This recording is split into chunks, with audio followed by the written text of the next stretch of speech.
Bien, buenos días a todos. Voy a empezar con esta grabación un repaso de los exámenes del curso anterior, del curso 22-23, de esta materia de diseño de investigación y análisis de datos. Voy a empezar con el de la primera semana del mes de febrero. Bueno, el esquema o el modelo del examen, que ya os he comentado otras veces, lo volvemos a repetir. Hay tres situaciones. La primera situación va más o menos hasta el tema 4, es decir, con dos grupos. La siguiente situación normalmente se centra en los temas 5, 6 y 7, es decir, que tendremos ya tres o más grupos y tendré que estudiar pues, la influencia de un determinado factor sobre la media en los diferentes grupos, siempre es igual, mediante el ANOVA, que es el procedimiento que vamos a utilizar. Y la tercera de las situaciones que se va a centrar en el tema de análisis de la regresión, bien de una variable o bien de dos variables. Sin más preámbulos, nos metemos con la situación uno. Siempre como la recomendación es tomarte el tiempo que necesites para entender bien la situación en la cual estamos ubicados, que es la manera pues, de no perder tiempo posteriormente por haber hecho una mala interpretación. La leemos. La situación uno me dice que Portillo y Reyes en el año 2021, perdón, estudiaron la relación entre la adicción a las redes sociales en estudiantes universitarios con la ansiedad, encontrando que los estudiantes con mayor nivel de ansiedad presentan una puntuación media superior en la escala RS, es decir, que la relación que hay entre las dos variables sería directa. Cuanto mayor es una, mayor es la otra. Inversa sería que cuanto mayor es una, menor es la otra. Bien. Imagine, aquí es donde entramos ya en la parte que me corresponde a mí como investigador, imagine que yo dispongo de una muestra de 14 adolescentes, 7 con ansiedad baja y 7 con ansiedad alta, que quiere comprobar si obtiene los mismos resultados que Portillo y Reyes en el 2021. La media y la cuasivarianza de las puntuaciones en la escala ARS, recordar que es lo que viene aquí, que es adición a las redes sociales, pues me dice que las puntuaciones en la adición a las redes sociales para la muestra total fueron respectivamente de 9 y de 24,5, y en la tabla que se adjunta me la da desglosada esa misma media y esa cuasivarianza para cada uno de los niveles, para los que tienen un nivel alto de ansiedad y los que tienen un nivel bajo de ansiedad. Suponiendo que en la población las puntuaciones de la escala RS se distribuyen normalmente tanto para los niveles de ansiedad alto como bajos, conteste a las siguientes cuestiones. Bueno, yo creo que el problema es bastante sencillo. Me tengo que centrar siempre en la parte que a mí me interesa, no en la parte que me contaron antes de Portillo y Reyes, aunque hay veces que me van a preguntar que si mis resultados son acordes a lo de la situación de partida, pero en este caso yo me voy a centrar en la parte de abajo y bueno, pues como decíamos y digo, pues tengo una muestra de 14 adolescentes. A esos 14 adolescentes lo que yo les he medido es la escala ARS, es decir, el nivel de adicción a las redes sociales. La media fue de 9 unidades y la cuasivarianza de 24,5. Y posteriormente lo que yo hice es distinguir entre los que tenían un alto y un bajo nivel de ansiedad y veo la media, o me dan, mejor dicho, la media y la cuasivarianza para cada uno de esos dos niveles. Vale, aquí lo que he hecho es un resumen de lo que acabamos de decir en toda la muestra, en el nivel de adicción a las redes sociales de los 14 que tengo y diferenciando los que tienen la ansiedad alta y la ansiedad baja. Es decir, que esto sería una tabla que resumen toda la información que me dan en la situación. Sin más preámbulos, la primera pregunta me dice, considerando la muestra total, es decir, la parte que está en rojo, con la que tengo que trabajar, los límites del intervalo de confianza para la puntuación media en la escala ARS en la población con un nivel de confianza del 95%, valdría, pues ahí estas son las tres opciones que me dan. Está claro, evidentemente, que lo que tengo que construir es un intervalo de confianza para la proporción poblacional a partir de los datos de la muestra. Bueno, para calcular ese intervalo de confianza, pues lo primero que tengo que hacer, si miramos para la media, ¿vale? Era para la media. Si miramos en nuestro formulario, tengo que distinguir si la varianza poblacional es conocida, no me habla para nada de la varianza poblacional, con lo cual tendré que utilizar en este caso, cuando la varianza es desconocida, como veis en el formulario, una t de Student, en este caso con 13 grados de libertad, n-1. Recordad que tengo 14 datos, parte roja, con lo cual tengo que utilizar una t de Student con n-1 con 13 grados de libertad. Yo siempre empiezo calculando el intervalo de confianza correspondiente a la distribución, a una t de Student con 13 grados de libertad. Intervalo de confianza con la probabilidad que me dan, en este caso 0,95. Para calcular el intervalo de confianza, yo me voy siempre a calcular el de la derecha. Y para calcular el de la derecha, cuidado que la que se tiene que acumular hasta él, porque en las tablas que me vienen siempre dentro de mi formulario viene la probabilidad acumulada, pues la que se acumula hasta él sería no 0,95, sería 0,975.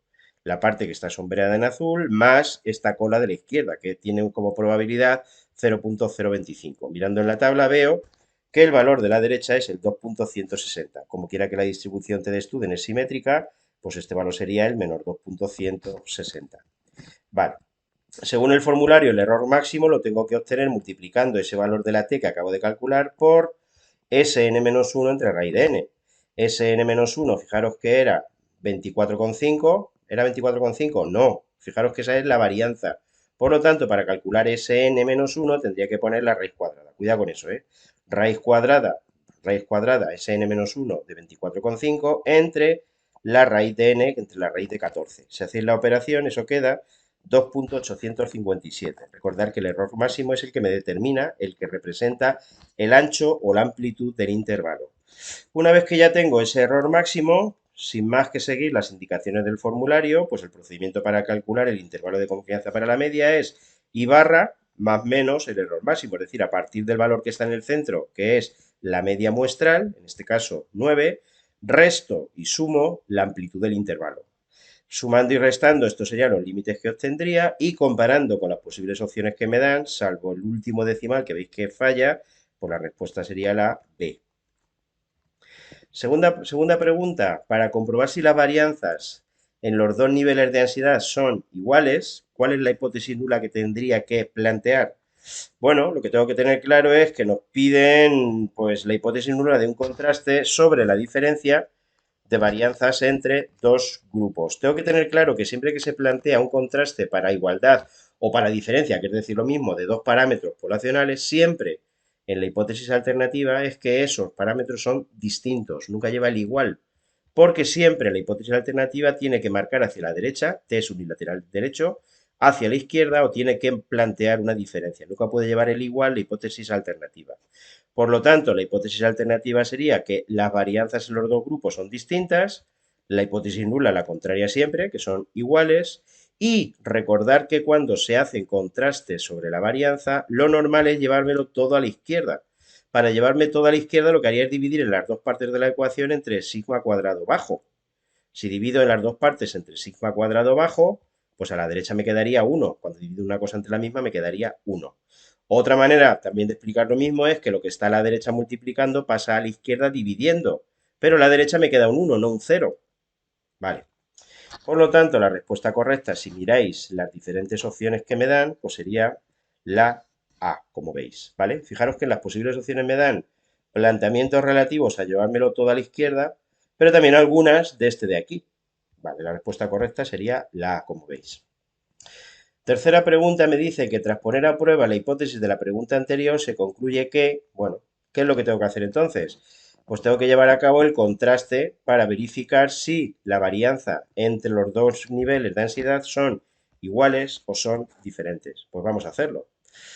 Lo primero que tengo que hacer es obtener el estadístico del contraste. Obtener el estadístico del contraste, tal y como puedes ver en la página 10, es fácil y rápido. Es una F, en este caso, que lo obtengo dividiendo la cuasi varianza del primer grupo entre la cuasi varianza del segundo grupo. En mi caso, tendría que dividir 42 entre 10.5 y eso me queda como valor de la F 4. Una vez que ya tengo el valor de la F, lo que tendría que determinar son los valores críticos. No olvidéis que el test es bilateral. Y para determinar los dos valores críticos, yo siempre me tiro en primer lugar hacia el de la derecha. Para calcular el de la derecha, hacia él se tiene que acumular una probabilidad, igual que explicábamos antes con la t, de 0.975, ¿vale? Este trocito, que sería 0.025, más el 0.95 que está en la parte sombreada. Si miráis en una F de Snedeker-Fisher con 6,6 grados de libertad, que son los que se corresponden con este ejemplo, veréis que el valor correspondiente, la F crítica de la derecha, es 5.820. Fijaros que si la variable fuese simétrica como una t de student o una z, este valor de la izquierda sería el opuesto, menos 5.820.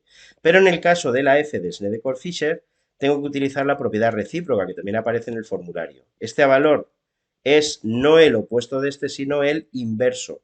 No menos 5.820. 1 entre 5.820, como podéis ver en el formulario. Por lo tanto, este valor de aquí sería 1 dividido entre 5.820, que podéis ver que es 0.1718. Esos dos valores determinan la zona de aceptación de la hipótesis nula. Lo único que tengo que hacer ahora para tomar decisiones es ver si el estadístico del contraste, que recordar que era 4, cae dentro de la zona de aceptación de la hipótesis nula o fuera de esa zona. En este caso veis que cae dentro, con lo cual me tengo que quedar con la hipótesis nula, es decir, que tengo que concluir que no hay diferencias significativas entre las varianzas de los dos grupos. Dicho con otras palabras, que tengo que asumir que las varianzas poblacionales son iguales, con un nivel de confianza de 0,95, que es el que me piden. 4. Me dicen ahora que el estadístico de contraste y el nivel crítico para probar la diferencia de medias entre los dos grupos vale, bueno, ¿qué tengo que calcular? Pues más claro agua, ¿no? Tengo que calcular el estadístico de contraste para comparar si hay diferencias entre la media de los dos grupos y el nivel crítico, el p-valor. Muy bien. ¿Qué es lo que tengo que hacer si me voy al formulario? Pues en este caso, cuando me voy al formulario, fijaros que hay dos opciones. Bueno, esto es lo primero que tengo que tener claro, que tengo que comparar la media entre dos grupos, con lo cual la hipótesis alternativa, como decíamos antes, es que la media en el primer grupo es distinta que la media en el segundo de los grupos. Y llevándomela ahora toda a la izquierda, en este caso pasa restando, por eso a la derecha me queda 0, si pasase dividiendo a la derecha me quedaría un 1. En este caso, pues este sería el contraste que tendría que llevar a cabo. Como decía y digo, tengo dos opciones dependiendo de que yo pueda asumir que las varianzas poblacionales son iguales o que las varianzas poblacionales sean distintas. Como he visto en la pregunta anterior, en la pregunta 3, que las varianzas poblacionales son iguales, pues utilizaré el primero de los estadísticos, cuya fórmula es la que aquí aparece. Y lo que tengo que hacer es poner la media del primer grupo menos la media del segundo grupo, hago todas las operaciones y me queda 0,3651. Fijaros que me queda también por calcular el valor de la P. Y es una pregunta peligrosa, porque si yo fuese rápido, directamente viendo las opciones, sin molestarme en calcular la P, yo diría que la respuesta correcta es la B. Pero voy a ver ahora, posteriormente, que curiosamente no va a ser la B. La pregunta es, ¿y cómo es posible que no sea la B? Pues se lo voy a explicar. Yo en las operaciones en las que he realizado he considerado que el grupo 1 era el de ansiedad alta y el grupo 2 es el de ansiedad baja. Aquí aparece grupo 1 y grupo 2. Pero si yo invirtiese los papeles y considerase que el grupo 1 es el de ansiedad baja y el grupo 2 el de ansiedad alta y repitiese todas las operaciones, vería que el valor obtenido de la T es menos 0,3651. Miro en la pregunta y fijaros que en la pregunta no me especifican cuál es el primer grupo y cuál es el segundo grupo, ¿no? Hombre, por inercia del problema, lo suyo sería haber considerado el primer grupo el de ansiedad alta y el segundo grupo el de ansiedad baja, pero no me lo especifica. Por consiguiente, voy a ver a partir del valor de la P cuáles de las dos respuestas es la correcta. Cuidado con eso, ¿eh? Pregunta bastante peligrosa. Bueno, ¿qué es lo que yo tengo que hacer entonces? Pues evidentemente lo que yo tendría que hacer es ver a partir del valor de la T, que era 0,365 el que he obtenido, calcular el nivel crítico. Tener en cuenta que el test es bilateral, ¿vale? No, o bidireccional. No apunta hacia ninguna de las dos partes, por lo tanto, en este caso, para calcular el nivel crítico, tengo que sumar las dos partes, P sub 2, pero también P sub 1. Si miráis en la T con 12 grados de libertad, veo que el valor P sub 2, la probabilidad que se acumula hasta la derecha, está entre 0,35 y 0,40. No puedo determinar cuál es el valor, está entre estos dos. Por lo tanto, la P, que sería el doble, el nivel crítico, estaría entre el doble de 0,35 y el doble de 0,40, es decir, entre 0,70 y 0,80. Por lo tanto, sabiendo ya que la P está entre 0,70 y 0,80, la B no podría ser, ¿no? Sería entonces la C. ¿Cómo voy a corroborar con la siguiente diapositiva? Es decir, si en la siguiente diapositiva, fijaros que en este caso la T sería menos 0,365, aquí tendría P sub 1 y aquí tendría P sub 2. Y siguiendo los mismos valores que antes vi, vería que la P está entre 0,70 y 0,80, por consiguiente, la respuesta correcta es la C. Tened cuidado cuando sea una diferencia de la media de los dos grupos, que cuando no me especifiquen, normalmente me van a preguntar por el valor absoluto o tendré que jugar con la posibilidad de que sea el valor opuesto del que yo obtenga. Pregunta peligrosa, la pregunta 4, ¿vale? Bien, Me dicen ahora en la pregunta 5 que a la vista del resultado obtenido en la pregunta anterior, ¿qué es lo que se puede concluir? Pues fijaros que como en la pregunta me hablan de dos niveles de significación, 0,05 y 0,01. Yo cuando me preguntan por dos niveles de significación, pues normalmente lo resuelvo haciendo una tabla, se tarda poco tiempo.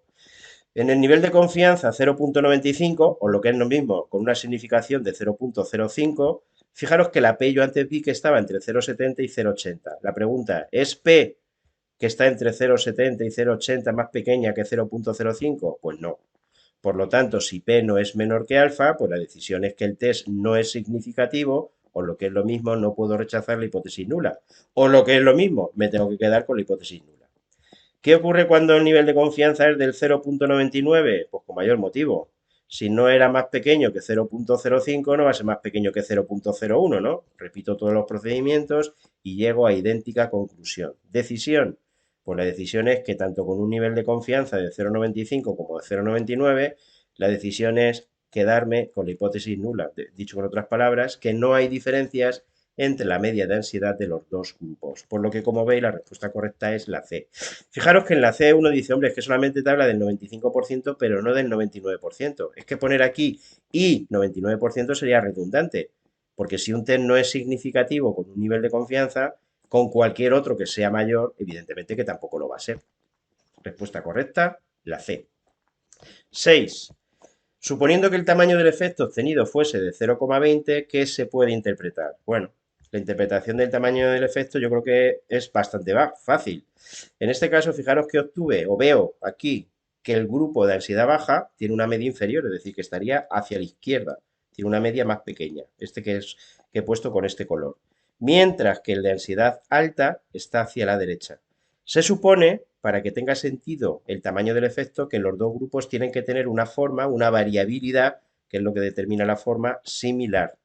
Desde esa perspectiva, el tamaño del efecto marca la diferencia que hay entre la media de los dos grupos. En este caso sería 0,20. Y lo que yo voy a hacer para poder cuantificar o medir la diferencia entre los dos grupos es normalizar, obtener la probabilidad normalizada. Es decir, me voy a la tabla de la normal 0,1, busco la probabilidad correspondiente al tamaño del efecto, que en este caso podéis ver que es 0,5793. Con eso os tenéis que quedar. Cuando te dan el tamaño del efecto, calculo la probabilidad correspondiente en una normal 0,1, 0,5793. Y ese 0,5793 me marca el porcentaje en el cual el grupo de la derecha supera a la media, importante eso, a la media del grupo de la izquierda. Es decir, que si me quedo con la media del grupo de la izquierda, toda esta probabilidad que aparece aquí sería ese 0,5793. Por lo tanto, desde la perspectiva del grupo de la derecha, del grupo entre comillas mejor, mejor porque estamos hablando de ansiedad alta, del que tiene mayores puntuaciones en ansiedad, el 57,93% de los individuos del grupo de ansiedad alta, del segundo grupo, superan la media del grupo de ansiedad baja. Dicho al revés, pues el 42,07%, lo contrario, 42,07% de los sujetos de ansiedad alta quedan por detrás o no superan, que es decir lo mismo, la media, siempre la media de los que tienen ansiedad baja. Si yo ahora lo voy a expresar desde la perspectiva de los que están a la izquierda, ¿qué diré? Pues que el 57,93% de los sujetos que tienen ansiedad baja, la mayoría de ellos, no superan la media o quedan por detrás de la media de los que tienen ansiedad alta. O al revés, el 42,07% de los que tienen ansiedad baja superan la media de los de ansiedad alta. Si recorro todas las que me plantean, pues la respuesta correcta, como veis, sería la A. El 42,07% de los sujetos de ansiedad alta no superan la media de los que tienen ansiedad baja. Respuesta correcta sería la A. 7. ¿Qué distribución muestral sigue un modelo de probabilidad binomial? Bueno, es una pregunta teórica del primer tema. La distribución muestral de la proporción. Es lo que hay que saber. La proporción muestral tiene como distribución pues una binomial. Respuesta correcta, la B. La 8, pues también una pregunta teórica, ¿no? En un contraste de hipótesis de diferencias entre dos medias con varianzas poblacionales desconocidas, pero supuestamente iguales, siendo los dos tamaños muestrales iguales, como por ejemplo ocurre en nuestro caso, n1 igual a n2, ¿cuáles de los siguientes valores varía en función del tamaño de la muestra? Bueno, evidentemente que el primero no, el valor crítico es algo que pone el investigador y que sabéis que se corresponde con la máxima probabilidad que yo estoy dispuesto a asumir correspondiente al error de tipo 1. El error de tipo 1 es rechazar la hipótesis nula cuando es cierta, ¿vale? Entonces es algo que evidentemente especifica o pone en su trabajo el investigador con independencia de la muestra. ¿El tamaño del efecto? Pues el tamaño del efecto, pues no sería, perdón. Pues he hablado aquí del nivel de significación, no, del nivel de confianza. La C no sería, el nivel de confianza no sería, porque el nivel de confianza es algo que especifica el investigador y que está asociado con el nivel de significación. Es decir, que yo, si especifico un error máximo de tipo 1, por ejemplo, del 5%, equivale a trabajar con un nivel de confianza del 95%. Se corresponde el uno con el otro.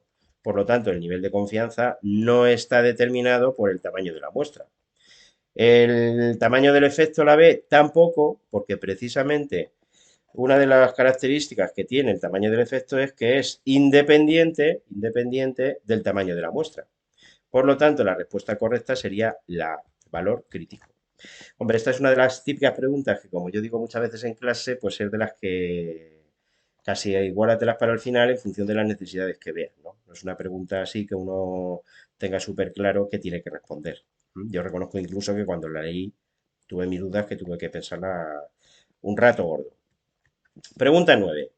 ¿En cuál de los siguientes contrastes de hipótesis en los diseños de dos muestras se pueden utilizar la distribución G cuadrado? Bueno, si veis en vuestro formulario, cuando tengo dos muestras o dos grupos, cuando estoy en la parte de dos muestras relacionadas o de muestras repetidas, que también sabéis que se dice, pues aparece en el formulario la G cuadrado. La G cuadrado se puede utilizar en los contrastes, como veis, de dos proporciones para muestras relacionadas, por lo cual la respuesta correcta sería la C. Se utiliza para contrastar la diferencia de dos proporciones con muestras relacionadas. Y pasamos ya sin más a la situación 2. Como siempre, la leemos despacio, nos tomamos nuestro tiempo para identificar cuál es el diseño.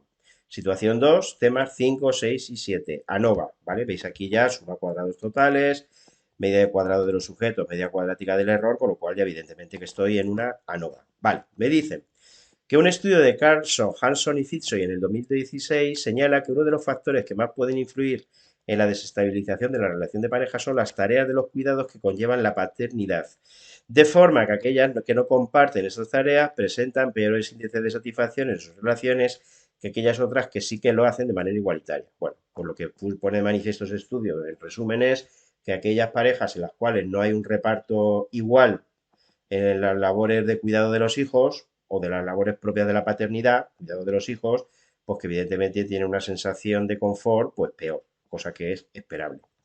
Conscientes de ello, un psicólogo especialista en terapia de pareja dispone de un grupo de 7 personas con pareja estable, pero con un reparto desigual de las tareas asociadas a la paternidad. Es decir, digamos que él tiene que hacer terapia de pareja con 7 personas que después de ser analizadas, pues resulta que no tienen un reparto paritario de las labores propias de la paternidad.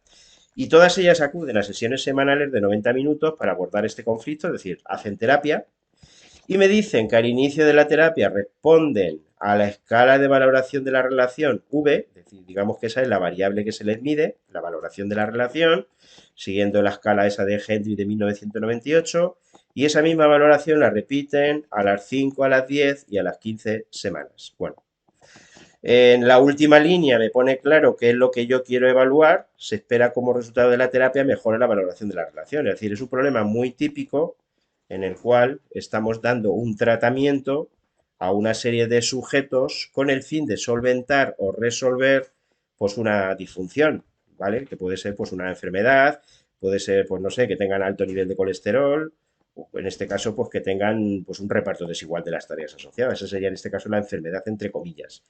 Y en este caso lo que yo tengo que valorar es si la terapia, si el tratamiento es efectivo, es decir, si produce elementos diferenciales en las 4 medidas que yo llevo a cabo, al principio, a las 5, a las 10 y a las 15 semanas. Bueno, es un diseño, como aparece ahí resumido, en el que se trata de valorar si la terapia es significativa sobre la relación de pareja. La variable dependiente es la valoración de la relación, V, que es como la llama, el factor sería la terapia, que es el tratamiento que yo doy a los sujetos, y ese tratamiento establece 4 niveles o 4 mediciones, porque en este caso, cuando se da un tratamiento a una serie de sujetos, los niveles vienen determinados por las mediciones. Al inicio, a las 5 semanas, a las 10 semanas y a las 15 semanas. Es un diseño intrasujeto, pues todos los pacientes, todas las personas son sometidas a la terapia y son evaluadas en los mismos momentos.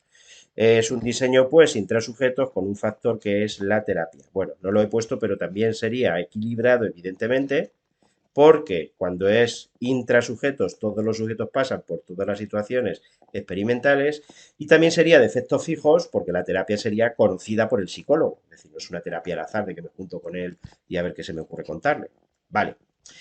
Para resolver este problema tendría que calcular el estadístico del contraste, que siempre es una F, dividiendo la media cuadrática correspondiente al factor A, entre la media cuadrática del error, que en este caso sabéis que se debe a la interacción entre los sujetos y los tratamientos. No todos los sujetos reaccionan por igual ante los mismos tratamientos. Página 13 del formulario.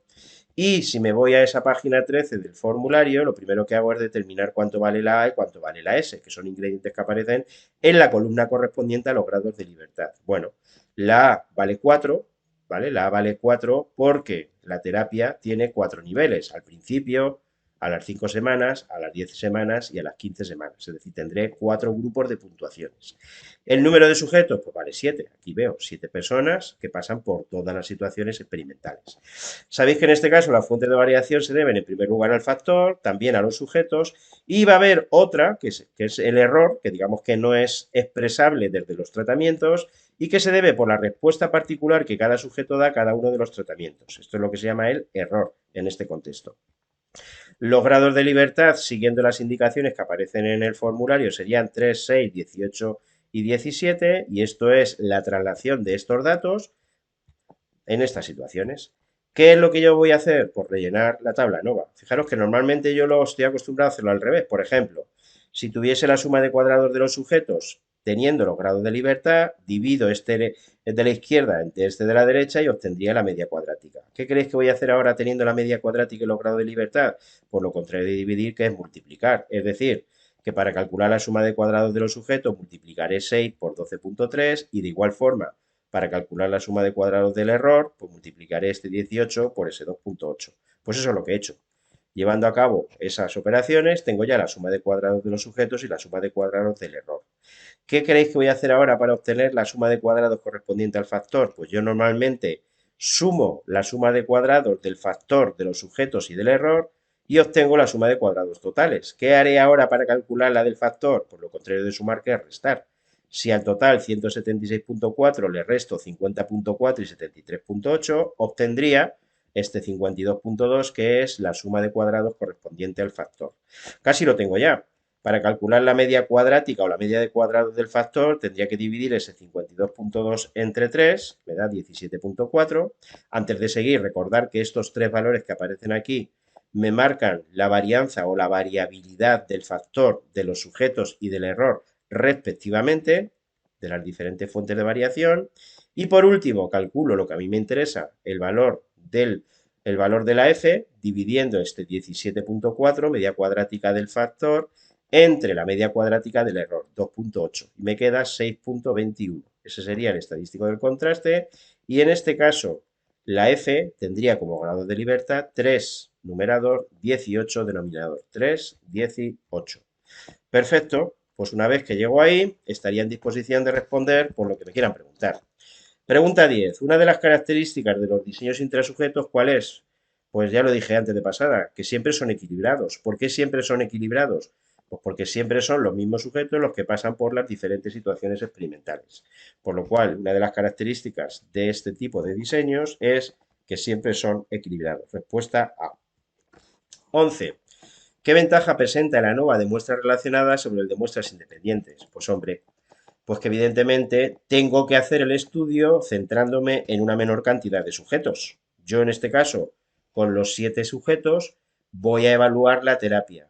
Si yo evaluase la terapia cogiendo sujetos diferentes al principio, sujetos diferentes a las 5 semanas, otros 7 diferentes a las 10 y otros 7 diferentes a las 15 semanas, tendría que utilizar en el estudio o tendría que analizar o tendría que jugar o evaluar a 28 sujetos, con lo cual evidentemente tendría una mayor variabilidad, pero sobre todo el problema es que tendría que utilizar una mayor cantidad de sujetos.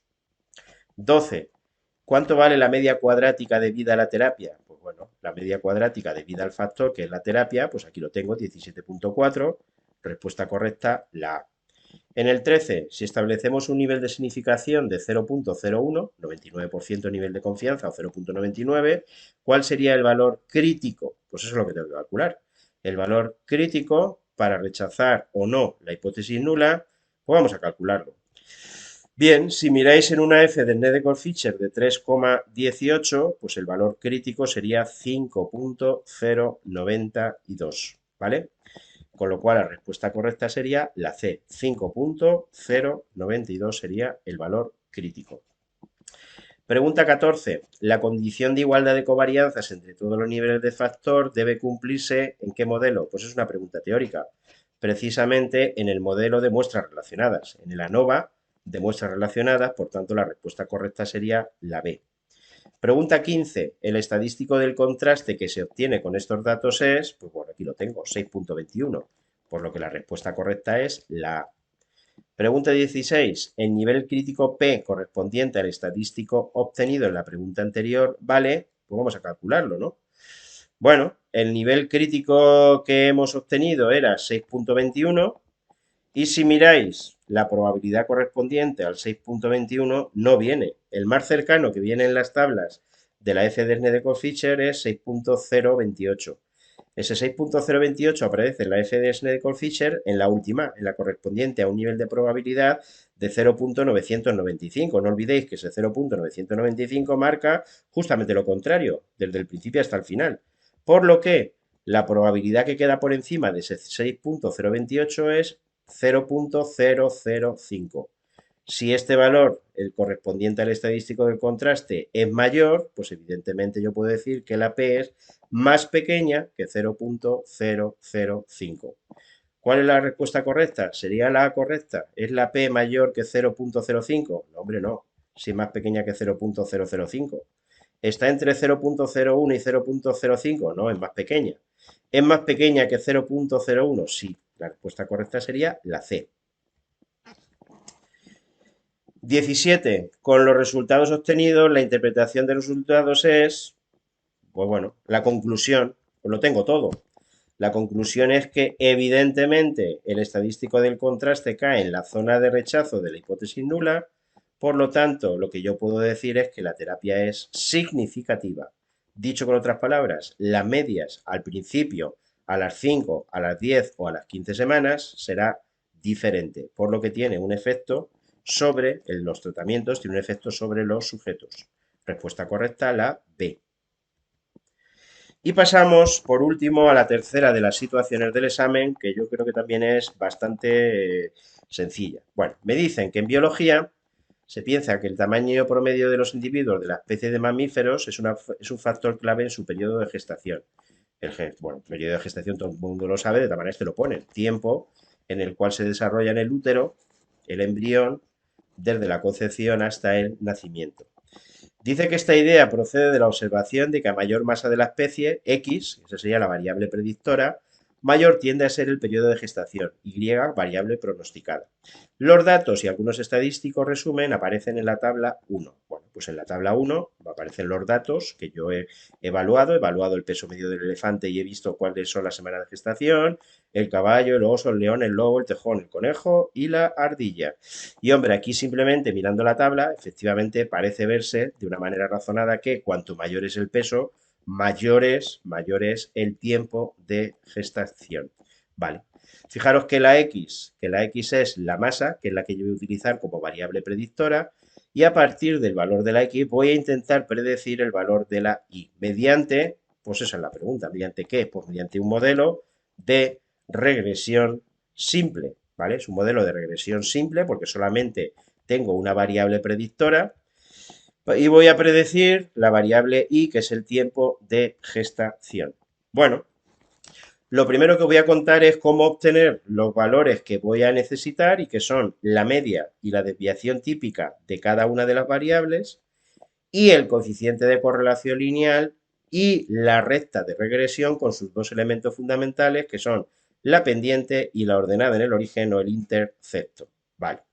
Aquí veis que en el problema me dan una serie de datos, pero cuando los datos veis que son poco numerosos, yo siempre voy a acudir a la calculadora. No obstante, aquí están hechos todos los cálculos por si los quisieseis hacer a mano. Yo lo voy a explicar con la calculadora porque siendo pocos los datos voy a ver que voy a tardar relativamente poco.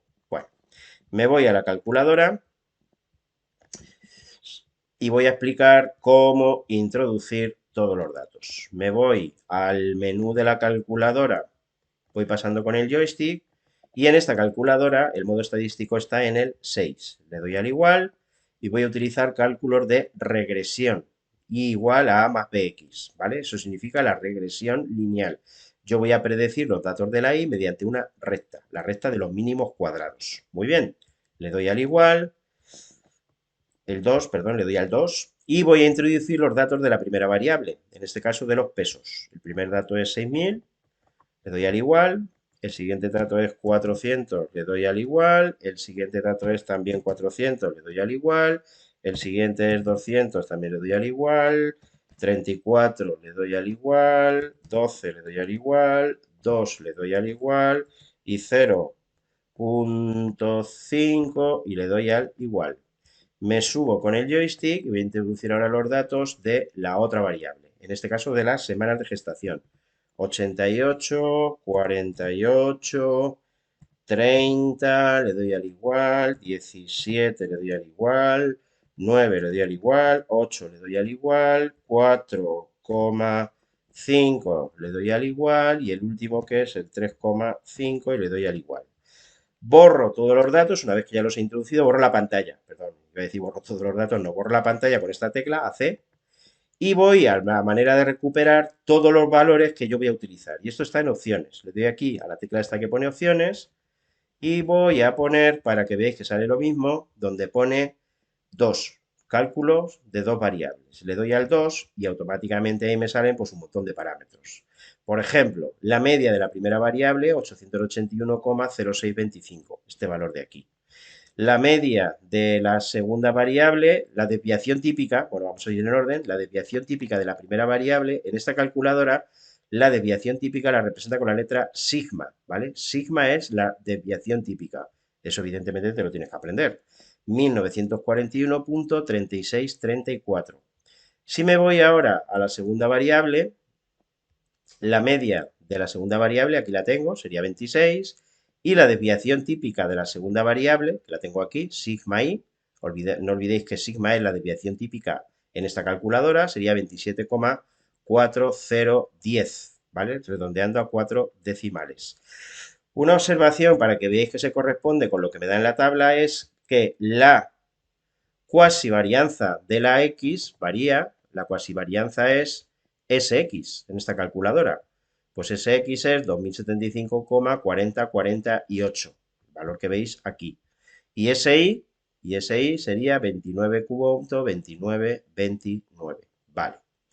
Borramos la calculadora y continuamos desde la diapositiva actual. Vale. Y en la diapositiva actual lo que me encuentro es con la ecuación de la recta de regresión. Si miráis en el formulario, la recta de regresión es la que me vale para predecir, siempre la prima esta que aparece aquí arriba, así se lee, y prima, significa la variable que yo voy a predecir, la variable pronosticada, pues se obtiene multiplicando un número b, la pendiente, que es como se llama este número, por las puntuaciones correspondientes de la variable x, y sumándole otra constante a la cual se le llama el intercepto, la ordenada en el origen, b sub 0, ¿vale? ¿Qué tengo que hacer? Pues lo que tengo que hacer es, si miro en el formulario para calcular lo que vale la b, multiplicar el coeficiente de correlación lineal que me dieron, 0.892, por el sx y dividirlo entre el s, perdón, por el si y dividirlo entre el sx. Aquí hice la cuenta y eso queda 0.01259. Para calcular el coeficiente b sub 0, la ordenada en el origen, a la media de la variable y le resto el valor de b que antes calculé, este de aquí, multiplicado por la media de la x. Y eso me da a mí 14,9074. Os voy a explicar cómo obtener estos valores directamente de la calculadora.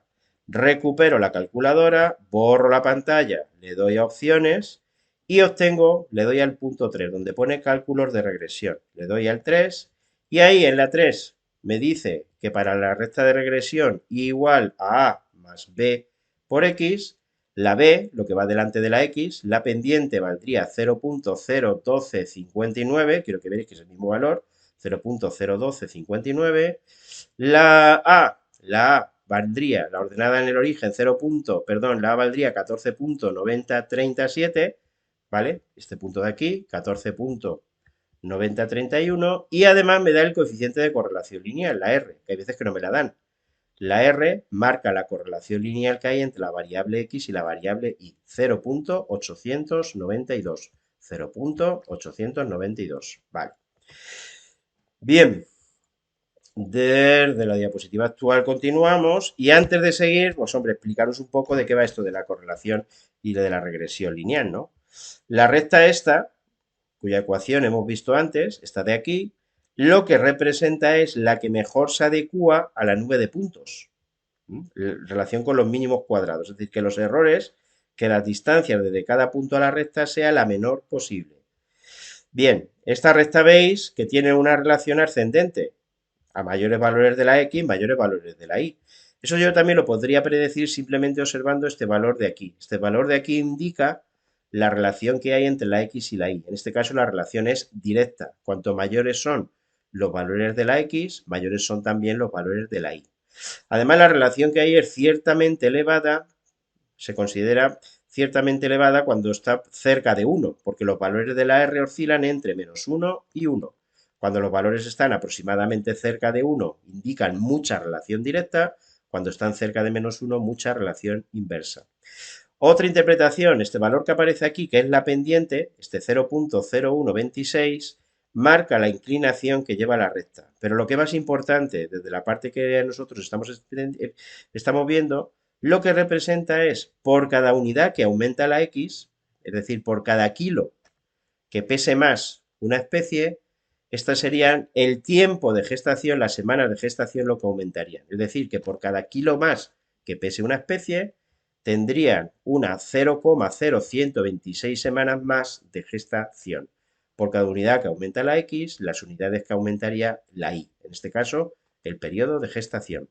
Y este 14,9031, la interpretación matemática es el valor que le correspondería a la X igual a 0. Es decir, que si una especie no pesase nada, el tiempo de gestación sería de 14 semanas. Digamos que es el tiempo mínimo de gestación.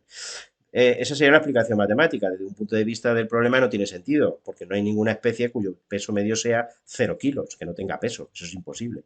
Pero esa sería la interpretación matemática de los dos factores. Importante la de la pendiente. Bien, sin más preámbulos, nos metemos con la pregunta 18. Dice que el zoólogo está planteando como hipótesis alternativa, bueno, pues hay que leerlo. Dice que esta idea procede de la observación de que a mayor masa de la especie, variable predictora, mayor tiende a ser el periodo de gestación, ¿no? ¿Qué es lo que entonces él considera? Pues él considera que la pendiente no para estos datos, no la B, la pendiente en la población, beta. Ya tengo que hablar de, cuando hablo de la población, letras griegas. Pues el que se corresponde con la B, letra griega sería beta.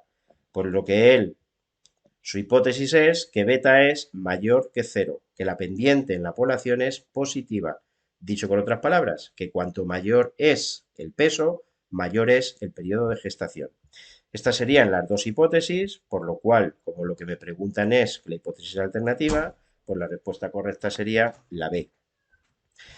Me dice ahora que la línea de regresión por mínimos cuadrados para estos datos utilizando la variable masa como variable predictora tiene una pendiente aproximada de, pues ya lo dijimos antes, la pendiente de la recta de regresión es el número que está delante de la X. Fijaros que si este número lo redondeamos a 3 decimales sería 0,013, con lo cual la respuesta correcta sería la C. Vale. Me preguntan ahora que la línea de regresión por mínimos cuadrados para estos datos utilizando la variable periodo de gestación como variable predictora de la masa, ¿qué pendiente tendría, no? Bueno, si comparo esta pregunta con la anterior, fijaros que me han cambiado las variables. En la pregunta 19, la variable masa era la variable predictora, ahí lo veis, y en la pregunta 20 hemos cambiado. El periodo de gestación es la variable predictora. ¿En qué va a cambiar? Pues hombre, la fórmula para calcular la pendiente la obtengo multiplicando el coeficiente de correlación de las dos variables y dividiendo SI entre SX. El coeficiente de correlación entre las dos variables marca la relación que hay entre X e Y, que es la misma que la que hay entre Y y X, es evidente, con lo cual eso no va a cambiar. Pero sí que cambia el orden. La que antes era SX se convierte en SY, la que antes era SY se convierte en SX. Pues esa es la diferencia. Para calcular ahora la pendiente de la recta de regresión, tengo que poner arriba, la pendiente de la que estoy prediciendo. Es decir, en este caso tendría que poner 1941.3634 y abajo 27.4010.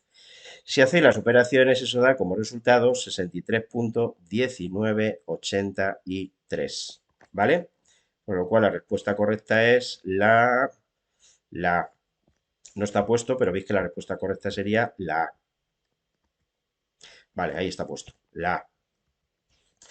Pregunta 21. Asumiendo que el modelo de regresión de Y sobre X es válido para todos los mamíferos, estime el periodo de gestación que se produce para los camellos que tienen un peso aproximado de 500 kilos. Bueno, pues esta es la utilidad en realidad de esta regresión. Una vez que yo veo que, que puedo prever, que puedo estimar una variable en función de la otra, conocido el valor de la X, sustituyendo ese valor en la recta de regresión, puedo estimar el valor de la Y. En este caso, puedo estimar el periodo de gestación. Cojo la recta de regresión, donde pone X pongo 500, hago las operaciones y redondeo. Y en este caso el valor redondeado, el periodo estimado de gestación para los camellos es de 21 semanas. 22. En un contraste bilateral, el error máximo de la pendiente de regresión para estimar el periodo de gestación utilizando la masa vale 0.0026. Esto significa que, pues ahí me dan diferentes opciones. Bueno, vamos a tomárnosla con calma porque parece súper difícil la pregunta, pero si yo voy a mi formulario y busco de lo que me están hablando, estimar el periodo de gestación, ¿vale? Entonces, si veo el periodo de gestación, la pendiente de regresión, pues aquí veo el intervalo de confianza, ¿no? Fijaros que en el intervalo de confianza me están dando el error máximo, este 0.0026, y la B la tengo. La B es la pendiente, 0.0126. Por lo tanto, tengo a huevo calcular el intervalo de confianza. El intervalo de confianza lo obtengo dividiendo el valor, perdón, el valor de la B, restándole y sumándole alternativamente ese error máximo. Y eso me da que el intervalo de confianza es el que va de 0.01 a 0.152. La interpretación es la misma, con un nivel de confianza del 95%, yo sé que la pendiente de la recta de regresión se va a encontrar entre estos dos valores, ¿vale? Vamos a ver ahora cuál es la pregunta. Dice, ¿el intervalo de confianza de la pendiente vale? Pues la pregunta A no es cierta. B, ¿no incluye el cero? Pues efectivamente, veis que no incluye el cero. Y por lo tanto rechazo la hipótesis nula. Pues efectivamente, esa sería. Como no incluye el cero, con un nivel de confianza del 95%, yo puedo rechazar que la recta de regresión, recordad que la hipótesis nula era que la pendiente de la recta de regresión era negativa, con lo cual, evidentemente, a la vista de este resultado, puedo rechazar la hipótesis nula. ¿Y la C incluye el valor cero? Pues evidentemente que tampoco es cierta. Si va desde 0.01 a 0.152, no incluye el valor cero. Por lo cual, la respuesta correcta sería la B. Vale. Vamos a pasar ahora al 23. En puntuaciones estandarizadas, vamos a hablar antes de qué es eso de puntuaciones estandarizadas. Si miráis las ecuaciones de la recta de regresión, Hay una ecuación de la recta de regresión cuando las puntuaciones son directas, tal cual, las que vienen aquí, 6.400, 400.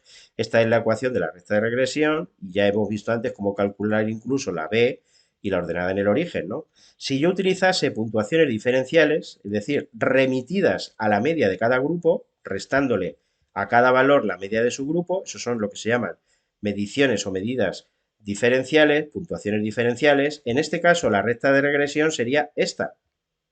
Y fijaros que en este caso lo que desaparece es la ordenada en el origen, no habría b sub 0. Y la pendiente, curiosamente, veis que es la misma. ¿Qué ocurriría si además de referir a la media, es decir, de restarle la media, dividiese entre la desviación típica, es decir, tipificase? Recordar la materia de primero, para tipificar los valores de una variable, resto a las puntuaciones la media y divido entre la desviación típica. Pues lo que ocurriría es que tampoco tendría término independiente y en este caso la pendiente, fijaros que es curiosamente la correlación entre las dos variables. Por lo tanto, en este caso, cada incremento que yo tuviese de esta variable conllevaría el incremento correspondiente a la pendiente. Es igual la interpretación que aquí, ¿no? Por cada unidad que aumenta la x, la y', la variable pronosticada, aumenta b unidades, tanto como la pendiente, ¿no?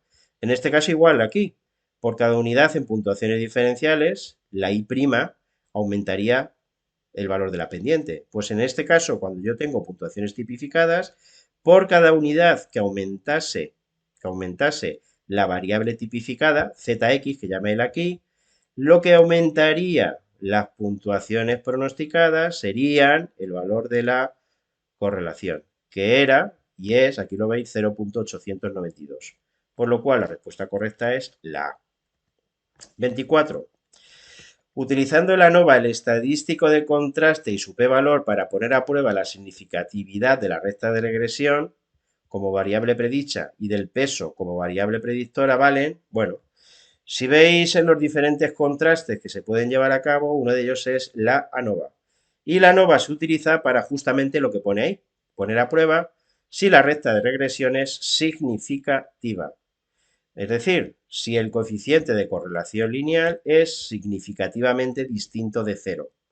En este caso, ahí aparece en el formulario cómo calcular la f y yo voy a utilizar esta fórmula de aquí de la derecha, esta de aquí. Sustituyendo obtengo que la f vale 23.36 y los grados de libertad serían 1,6. Hombre, evidentemente que con este valor, mirando las opciones, la respuesta correcta sería la A. Pero de todas maneras voy a calcular la P.